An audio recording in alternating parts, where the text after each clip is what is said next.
বিয়ের আগে হারাম রিলেশন করে জেনা করে ফেললে সে মেয়েকে বিবাহ করলে গুনাহ মাফ হয়ে যাবে কিনা? পরীক্ষা ভালো ফলাফল করার কোনো আমল আছে কিনা? বিয়ের আগে হারাম রিলেশন করে জেনা করে ফেললে সে মেয়েকে বিবাহ করলে গুনাহ মাফ হয়ে যাবে কিনা? ভাইরা আমার, বিবাহ পূর্বে যদি কেউ হারাম সম্পর্কে জড়ায়, আমাদের যুবক ভাইরা ভালো করে শুনে নেন, আপনার চরিত্রকে যদি আপনি কালিমা যুক্ত করেন তাহলে এটা ভয়ঙ্কর অপরাধ এবং কবিরা গুনাহ। এর জন্য আল্লাহর কাছে আপনাকে জবাবদিহি করতে হবে। আমাদের অনেক যুবক ভাইরা মনে করেন যে বিয়ের আগে কোন মেয়ের সাথে হারাম সম্পর্ক করলে, জেনা লিপ্ত হলে, এরপর বিয়ে করলে বোধহয় এটা কাটাকাটি হয়ে যাবে। এটা সঠিক না, এটা ভুল। বিয়ে করেছেন, এখন হারাম থেকে বের হয়ে আসছেন, এটা ভালো। কিন্তু আগে যে অপকর্ম হয়েছে, গুনাহে হয়েছে, নাজায়েজ কাজ করেছেন, হারাম সম্পর্ক করেছেন, তার জন্য দুইজনেই আল্লাহর কাছে সারা জীবন চোখের পানি ফেলে কাঁদতে হবে, তওবা করতে হবে, ক্ষমা চাইতে হবে, ইস্তেগফার করতে হবে, ইনশাআল্লাহ তাহলে মাপ পাওয়া যাবে।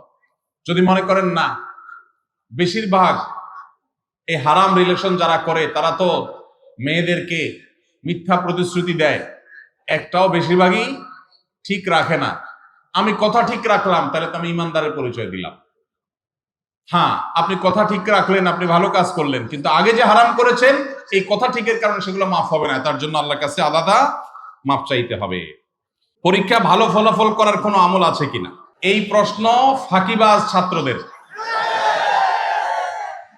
ভালো ছাত্র কখনো এই প্রশ্ন দেয় না সচরাচর। ফাঁকিবাজ ছাত্রের প্রশ্ন কিভাবে বুঝলাম? কারণ আপনি দেখবেন আমাদের সমাজে পোলাপান যেগুলো সারাদিন আড্ডাবাজি করে বেড়ায়, মোবাইল টিপি করে বেড়ায়, পড়ালেখা করে না, সারা বছর ক্লাসের খোঁজ খবর নাই, এরা পরীক্ষার আগে কলম নিয়ে বলে হুজুর এটা পড়ে দেন। অনেক জায়গায় যায় তারা পরীক্ষা ভালোর জন্য। দেখেন, পরীক্ষা ভালো হওয়ার আমল হলো বেশি বেশি পড়ালেখা করা। পরীক্ষা ভালো হওয়ার আমল কি ভাই?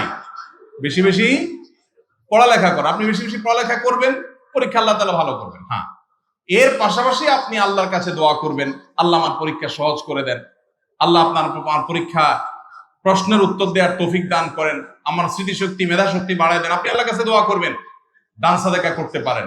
এর বাইরে আলাদা কোনো আমল আমার জানা নাই যে স্পেসিফিক কোনো আমল এটা করলে পরীক্ষা আপনার অটোমেটিক সহজ হবে। আপনি সারা বছর ফাঁকি ঝুঁকি দেন, ক্লাস না করেন, 2 নম্বরই করেন, আড্ডাবাজি করেন, ঘোরাঘুরি করেন, আর ওই দোয়া পড়বেন আর পরীক্ষার হলে যাবেন, পটাপট সব লেখা হয়ে যাবে, এরকম দোয়া আমার জানা নাই। পরীক্ষার হলে ভালো লেখার জন্য ভালো পরিশ্রম করতে হবে, পাশাপাশি আল্লাহর কাছে দোয়া করতে হবে, আল্লাহ তাআলা সহজ করবেন ইনশাআল্লাহ।